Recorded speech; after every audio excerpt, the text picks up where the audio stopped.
Guys, feast your eyes on the rarest of all the Z1s. This one is a Z1R-TC turbocharged. This is a factory upgrade. The vice president of Kawasaki talked to Kawasaki corporate overseas in Japan and said, listen, we got to regain our title as the fastest production motorcycle. So we ordered 1,000 of these, and they built 1,000, assembled them in the United States. This bike is all original. We bought it from the original owner with 2,948 miles on it.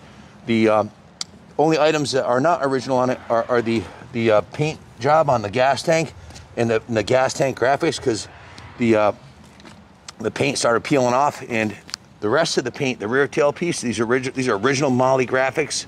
The front fairing is original paint. The front fender is original paint. Proof of this being a low mileage original.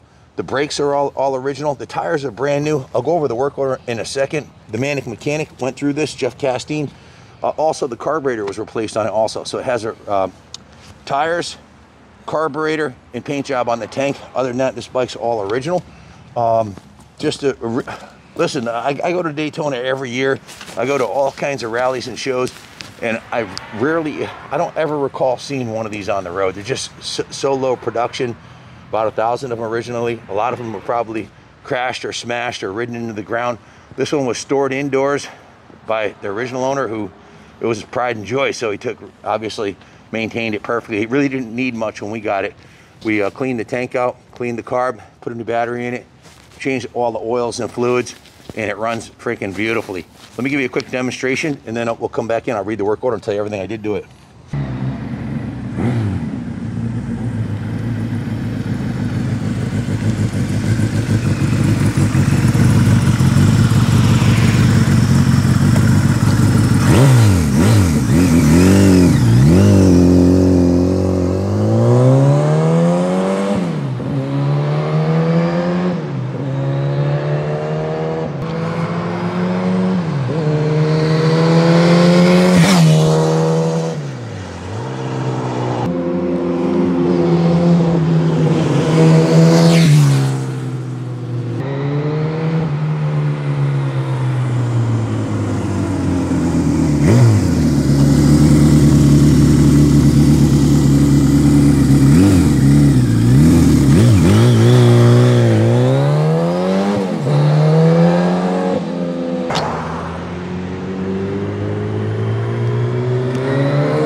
Guys, if you are a Z1 collector or any type of motorcycle collector, and you've been thinking about ever getting one of these, I'd bid high and bid often, because I haven't seen one come up in ages, and I've never seen one come up with this low miles on it.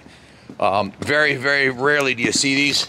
This one is an absolute time capsule. Like I said, it's almost no miles on it. Look at the engine cases on this thing. There's no evidence that this thing's never been dropped. Guys, these are the original brake and clutch lever on here. It still has original plastic on it, not even a nick on the side. The forks are in beautiful condition. The brakes, the rims are beautiful. Tires are new. The chrome on the forks is beautiful. The frame's in beautiful shape. The original header pipes have the anti-heat coating on here from the factory. The paint job is... Dean did a phenomenal job on the tank, on the paint job. Oop, forgot to shut the gas off. The bike starts up and runs perfectly every time. Electric start, and it sounds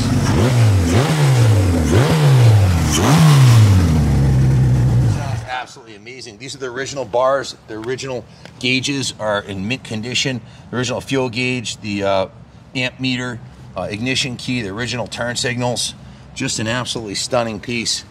The Molly graphics on the back here haven't faded. They still look very good. For the original graphics is just remarkable. The original tailpiece is all stock, original, unmodified. Those are the original factory shocks on here. The original brakes, original rim. The original pegs are in beautiful condition. Whoever rode this wasn't a road racer. There's no evidence of the pegs dragging. The engine cases are mint condition. The frame rails, the bottom, show them the bottom of the engine. Bottom of the engine looks brand new. There's no leaking oil or anything. Just beautiful. The exhaust system's beautiful on it. You'd be hard pressed to find any 77 Z1 this nice, let alone a Z1 turbocharge. This is original Ray J turbocharger. Just absolutely ridiculously nice. The chain's been oiled nicely. The chain looks brand new. The rear tire's brand new. The brakes have been serviced. All the brake fluids have been flushed and filled. It's got a brand new battery, new engine oil. It's ready to go. I'll write up anything that was done on the work order will be in the eBay listing. It's being sold at auction. If you have any questions about it, give us a call, 860-454-7024. It's been fully rotisserie detailed here at the New England Motorcycle Museum. It'll be on display on the 3rd floor of the museum. If you want to come check it out between Christmas and New Year's, it'll be here while it's being auctioned on eBay. Bid high, bid often. You're like I said, you're not going to find another one like this. It's the first time I got on it and started it, it just feels like such a solid piece. The engine's so tight. There's no a vibration or any valve noise or cam chain noise. It's like a brand new motorcycle, because guys, it is a brand new motorcycle. 2,900 miles on it. Speaking of valves, Jeff cleaned the carb, adjusted the valves, checked over the bike. Jeff's the manic mechanic, they call him. He's built more 4-cylinder race engines than anybody on the East Coast. He's 65 years old. He's been doing it since he was 15. He's the best in the business, and he's got this thing dialed in. He cleaned out the fuel tank, installed a new battery, put the new tires on it. We're running VP94, which is ethanol-free fuel in there. Ready to go. Like I said, it didn't really need much because it's an absolutely pristine, mint original Survivor. So it's going to be expensive. That's the bad news, but the good news is it's irreplaceable, and it's super rare. It's an iconic piece of Americana. It was built for the American market. Just to put it in perspective, we auctioned off recently a 73 and a 74 and a 75 from the same collection. The 73 bought $30,000. The 74 bought $27,000. And the 75 bought $25,000. They're all like this, really nice. And we just sold a 76 last week on eBay for $19,500. This one here should be worth considerably more because of what it is. It's a very super rare turbocharged Kawasaki. If you have any questions, call us. Not much else to say. I mean, the bike speaks for itself. Like I said, guys, if you want to leave this here on display in the museum, we would love to have it here in the museum. If you're wondering why we're selling it, well, this is how the museum is supported, by the sales of motorcycles. And frankly, we don't have the budget to buy this one. The museum's full of bikes right now. Anyways, I'd be honored to keep this one. I doubt we'll get another shot at another one. It's really one of a kind. So hope it goes to a good home, and hopefully someone will buy it and leave it here for a while. Thanks for watching. Happy holidays. Happy New Year's. Merry Christmas.